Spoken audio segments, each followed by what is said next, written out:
Carowinds Day 2. I can probably do this for a couple hours. Had a very nice night here at this Courtyard by Marriott. The outside of the building looks like in the daytime. I just put my stuff in my car. Here we are. It was certainly very nice to just roll up here, just like a 6-minute drive. It's very random, but I noticed yesterday, this is on their website, but if you stay at like their RV campground, they actually have like a shuttle that they run between their RV campground and the park, which is wonderful. But it only annoys me because like if you go to Cedar Point, because I've been looking, if you go to some of the cheaper Cedar Point hotels that are like off the peninsula, they don't have shuttle services. But yet Carowinds' campground does. Cedar Fair, what's going on? Anyways, there's the on-site hotel. There's just a sidewalk, like a private walking trail to get over to the park from there. It's just a Marriott as well.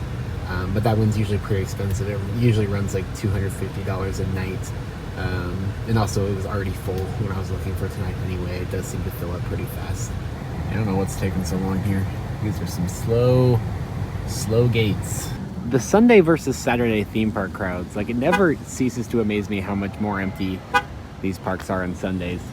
Like remember yesterday we were all the way down at the very far end of Intimidator's turnaround, or Intimidator's turnaround, or Thunderstriker's turnaround, whatever. And now we get to park up here. Fine with me.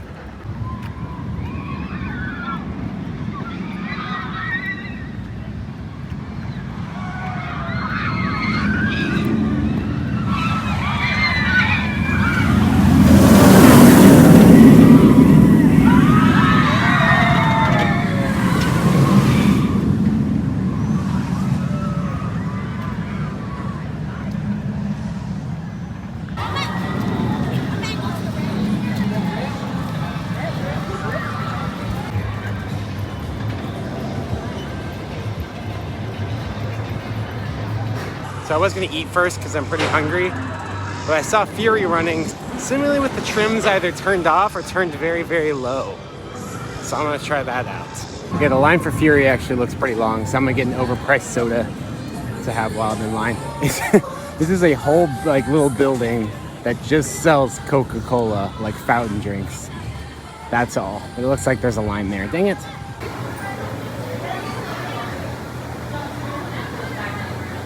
There we go. I love overpriced drinks.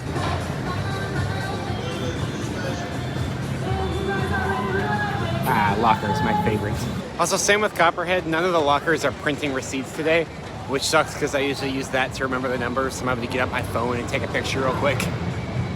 Not a good time. I can usually rely on all those locker systems to work pretty well with receipt printing, so that's sad. But in better news, the sign works. It actually says 20-minute wait, standby, 5-minute wait, fast lane. It works.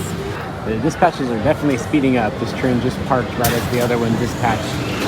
Very leisure time. I wonder where the train running the course is.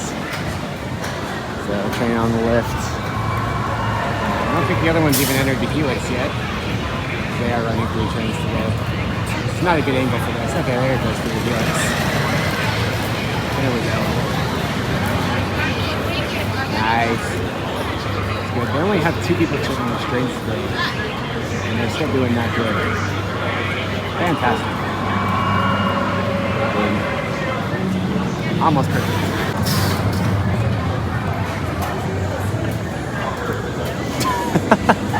I saw that train dropped off the lift and then dispatched immediately. If they were just slightly faster, this train wouldn't have to stop, which I know they can do because I've seen before.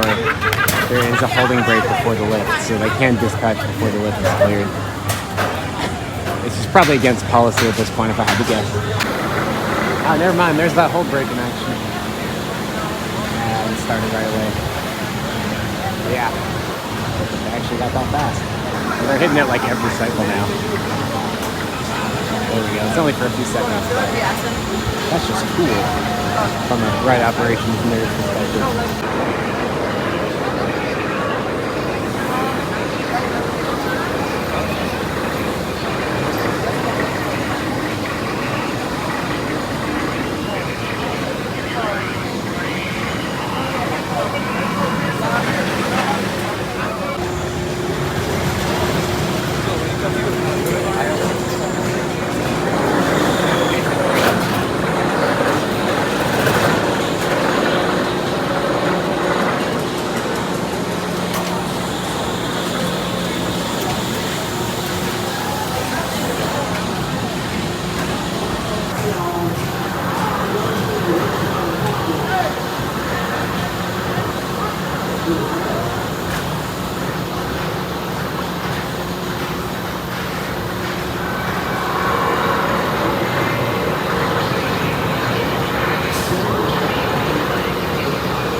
Alright, I think I have furied enough for one day. I am interested to go check out the new restaurant that opened, I think, this year, where Chick-Fil-A used to be. It's an Italian restaurant, so it's just pizza and breadsticks. Also, I may have mentioned this before, but they got rid of the blue ice cream here, which is just so unfortunate. Alright, Leonardo's hometown Italian food. It's both closed and open. I don't know how that works, but... Ooh, this replaced a Chick-fil-A. Can you tell? How can you tell?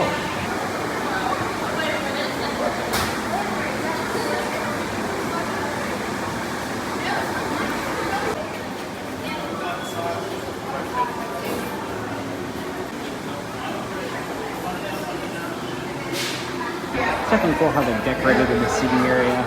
Like the pizza pans there. Got some drawings on the wall. Again, this is all reused from the old Chick-fil-A. But they've done a pretty good job making it look not like it used to be a Chick-fil-A. Alright, so I was starving, so I started eating my pizza. Just a big slice, and you get two breadsticks with it rather than one. The only flavors they have right now on the pizza, you can get cheese, or you can get like this meat pizza, and that's it. The only other time I ate in this space was on my first visit in 2018. And it was also like the worst Chick-fil-A I've ever had. It's kind of gross. So as much as I like Chick-fil-A, I'm kind of fine with this replacement.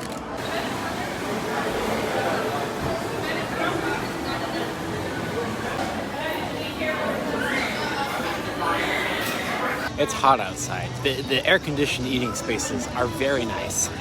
We don't have those over at Dollywood. We just don't. Pretty dang good pizza. It's a bit greasy, but it tasted like it wasn't like freezer pizza that they just reheated or like theme park pizza. It actually tasted like actually fresh made pizza. So that's a plus. But anyways, I heard recently that Carolina Skytower actually got new onboard audio for the 50th anniversary last year. I did not ride it last year, so I'm gonna go ride it now. It's their observation tower ride. I forget exactly how tall it is, but it's pretty tall. Get in that cabin, it slowly takes you up, and there's some audio kind of talking through the history of Carowinds. The last time it was updated before last year was 2019, so there aren't very many of these rides left around, but I still really like them, so glad to see that this one's still running and has updated audio now.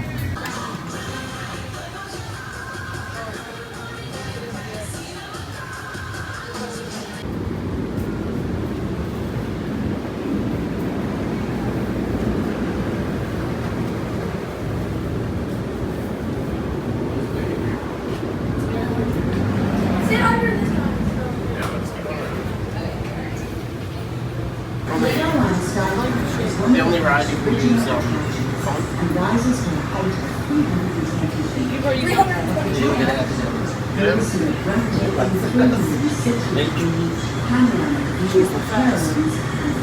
Oh, somebody's up there!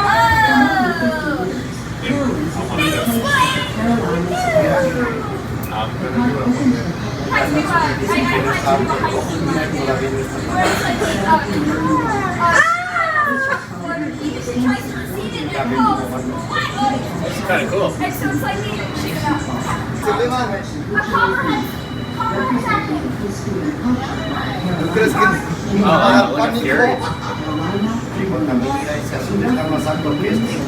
Yeah, but the Fury looks like I don't see anything on it.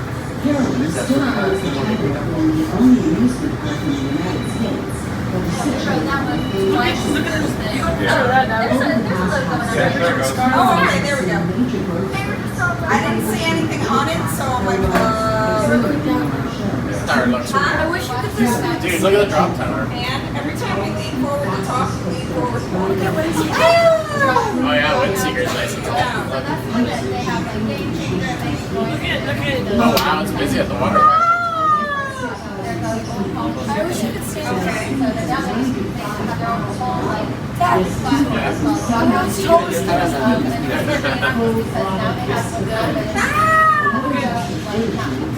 Look at the layout. It's called and drops. So that over there, I don't think that's the drop ride. That's the one where No, that's the drop. Is that? No, that's the one we were on before. No, that's the drop ride. Yeah, that was a fantastic observation tower ride. I really enjoy those. It's sad that that's kind of an extinct attraction type almost. I can only think of a couple others in the US. Yeah, it's very smooth. It's a little bit air conditioned in there, so it's a nice one of those attractions that you can just kind of relax and chill and take a break from the more intense rides and just enjoy the views. Which, yes, the narration was updated last year, and that still was playing now. It's the exact same narration that I heard when I wrote it in like 2021, 2022, whenever that was. They've replaced the bit at the end where it discussed the on-site hotel. They replaced that with a section discussing aeronautical landing. It was kind of hard to hear any of it because the people on my gondola wouldn't shut up the whole time. But whatever. But I am happy that they're keeping the audio up to date. This is one of the shortest waits I've ever seen for Kiddy Hawk. So I am going to take advantage of it, even though I think this ride is terrible. I'm going to give it a fair chance. All times. Enjoy your flight.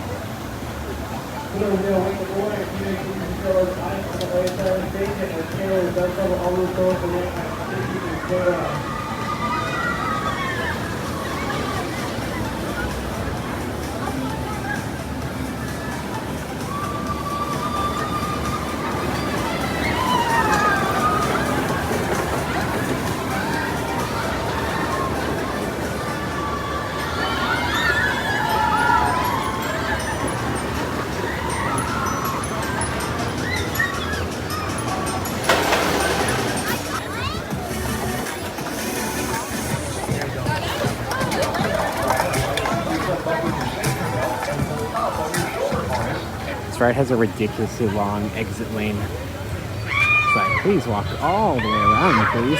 Yeah, Kiddy Hawk is bad. Like, really bad. I was even near the front of the train, and I always say that ride feels like you're riding with square wheels on a gravel road. And with those bulky over-the-shoulder restraints, it's one of the only rides where I actually fear for personal injury. Like, I could actually get a concussion or break my neck. I mean, it could be a fun ride. Obviously, it's not a very thrilling layout, but just as a chill kind of flow over the paths, you know, no intensity whatsoever, but just a little scenic ride. I think it could be fun if you weren't, like, trying to fight for your life the entire time. As it stands, worse than the Kiddy Coaster. Speaking of which, I only got one ride on this last time. It was in the back row. I want to try it again. These ENF Miler Kiddy Coasters, they're always so interesting.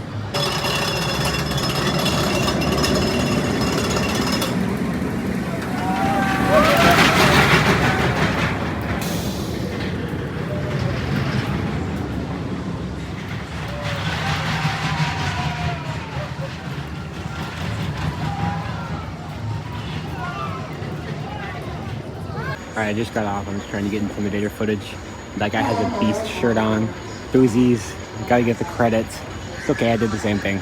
Yeah, I still prefer Vekoma Kiddy Coasters overall because they're a bit smoother. But that one's definitely, ENF Milers are definitely the most, I guess you could say, intense Kiddy Coasters.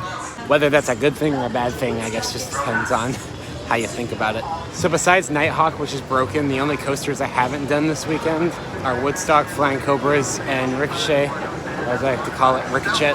So it's one of the shortest Woodstock lines I've ever seen with 2 trains on the track, which is fantastic. It's just something you don't see very often. Platforms are locked. If you're in a run by yourself, please focus the seatbelt next to you.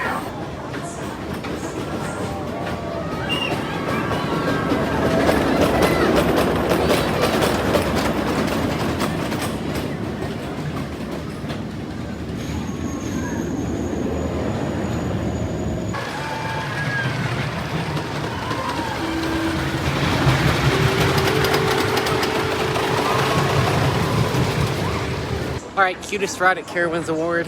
Also, it's actually better than Curler. Unironically, I say that every time I'm here. I still say it. The operations suck. They're very slow. You get to sit on the brake run for longer than you were on the ride. But it's a good family wooden coaster. I like it. Alright, that just leaves Ricochet. Ricochet. That's what I'm going to call it now. And Flying Cobras, which I know will both have insufferably long lines. So I'm not excited for that.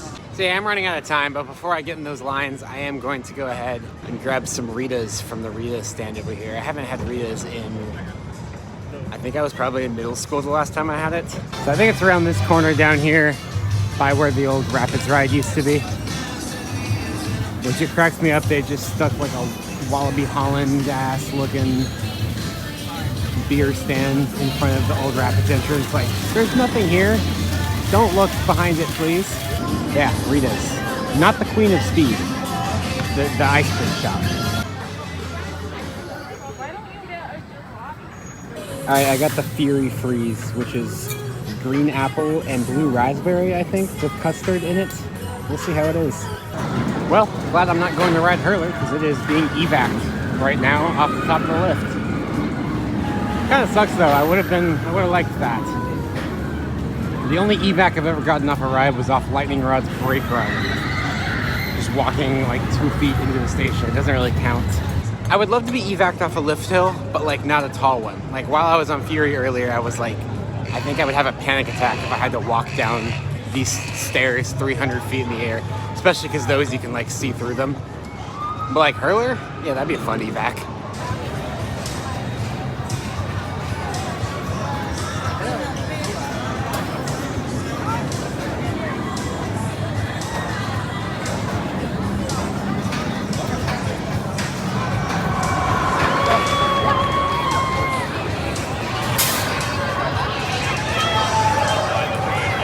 This is really good. I was worried the green apple might be a little sour, but no, it's very sweet.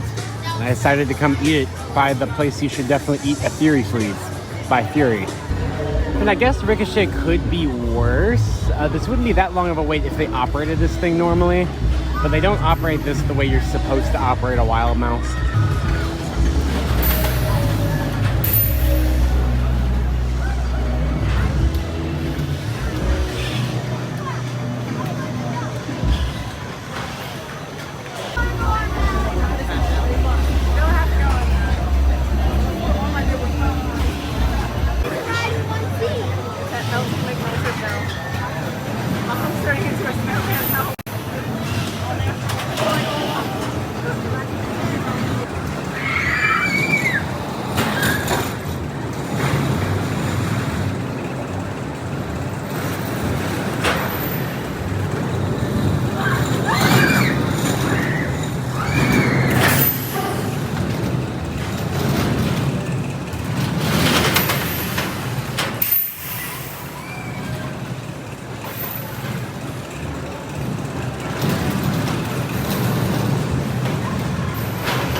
I still think it's one of the better wild mice I've done. I just have to say the programming on the brake runs right now makes no sense.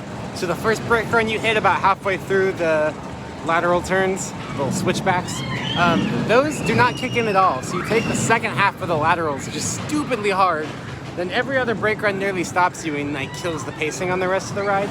It's very strange.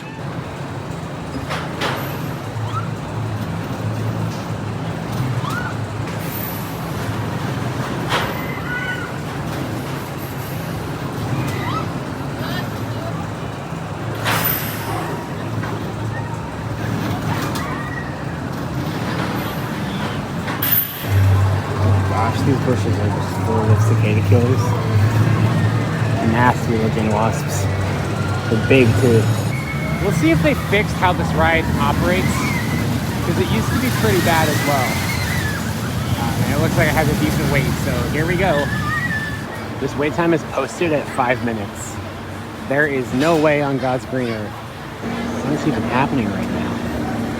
It's just sitting there. It's done this every cycle.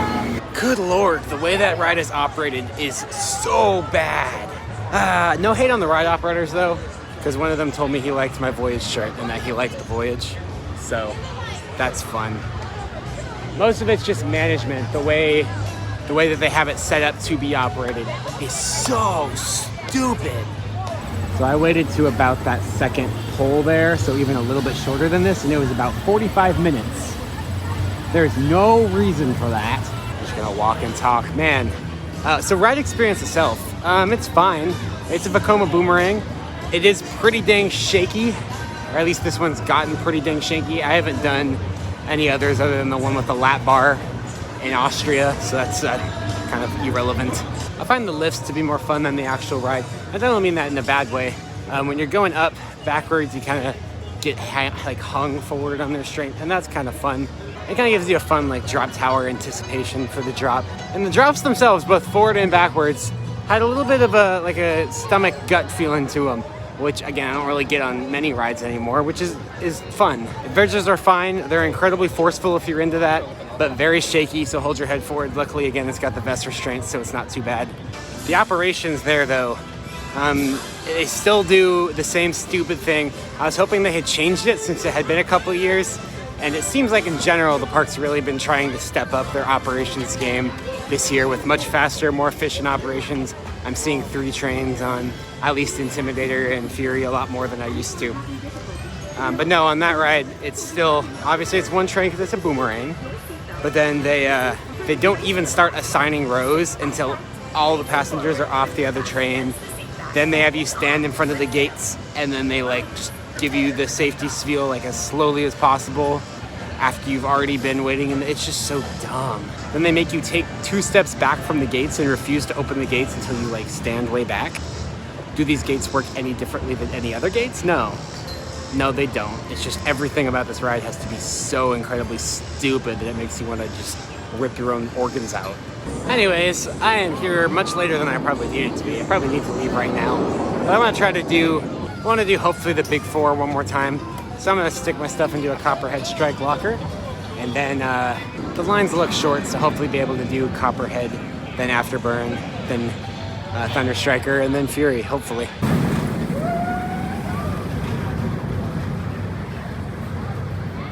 Alright, Copperhead broke again. That seems to be a pretty temperamental ride. Hopefully it'll be back up by the time I go back around there. Just left most of my stuff in that locker. I'll head over to Afterburn just because it's right here. Oh hey look, I got this one working today as well. Posted at 5 minutes. We'll see if that's accurate. Very nice. I like those screens a lot.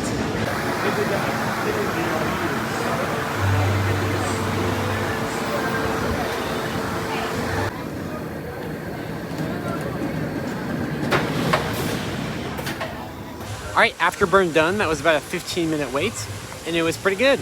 It's a very forceful invert. Got some classic B&M 90s whip, even though it's not actually a 90s B&M. I think it opened in like 2002.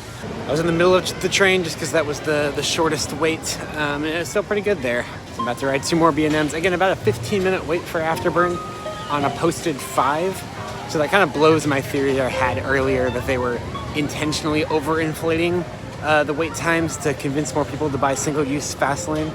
That was my guess, because this year is when they introduced single-use fast lane, and all of a sudden all the wait times are way longer than they were before.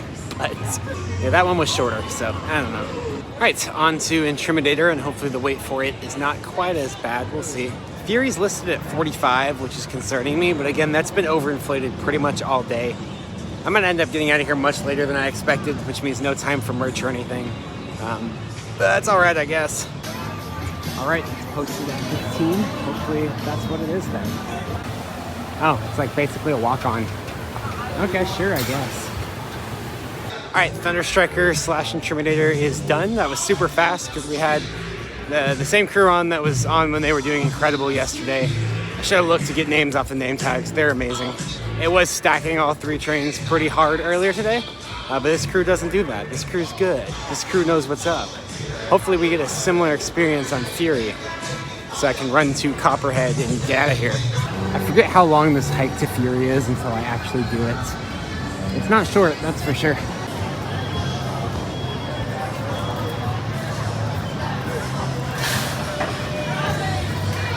Okay, as long as the operations are half efficient, this shouldn't be too long. All right, I waited about 10 minutes for Fury. They're moving pretty fast. First time this weekend, I got to ride it on a middle seat rather than a wheel seat.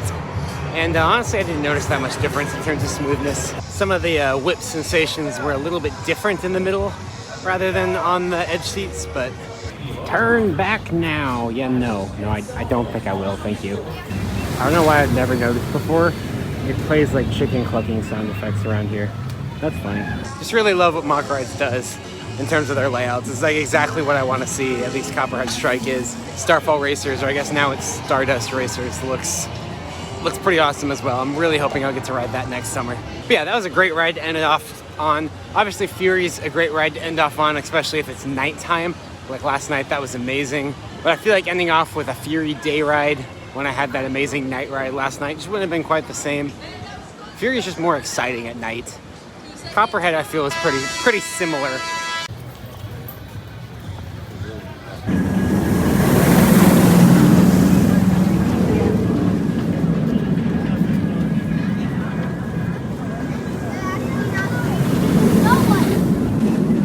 Picked a good time to leave because Fury appears to be broken. It sent like no trains for a couple minutes, and then it sent like 3 empty trains in a row. So that's not a great sign. This is kind of creepy. I mean, it is past 10:30, but there's just nobody, not even an employee in the rest stop. It do be empty. See, I'm coming over the mountains now, about an hour away from Knoxville. Oh crap. It's showing a traffic incident there. But yeah, apparently Dollywood flash flooded today, so I'm glad I was at Carowinds rather than there. But we will be passing through that area in just a few minutes. So yeah, it looks like we're right in the middle of the rain right now. I wish this map would have a dot of where we are, because I don't actually know exactly where we are. Also, they're not properly adjusted for the time change. It says 9:26. It is 100% 10:26 right now. Oh my gosh, look. It's Dollywood. Yeah, no, it has been weird. Getting kind of creepy vibes right now. You can see how empty this rest stop is. Again, I'm about an hour away from Knoxville, just coming over the mountains. I'm kind of just ready to be home though. Yeah, it's just kind of been drizzling rain for the last hour and a half. Luckily, whatever crazy thunderstorm hit Dollywood today that flooded them, we haven't seemed to hit. It's either dispersed or didn't follow my path home, so that's good. But yeah, I'm just getting kind of weird. There's plenty of cars on the road, obviously, but I'm still kind of getting vibes of like that Local 58 video, the first one, where he like gets the navigation out to the middle of nowhere, then he gets attacked by a monster. Surely somebody knows what I'm talking about.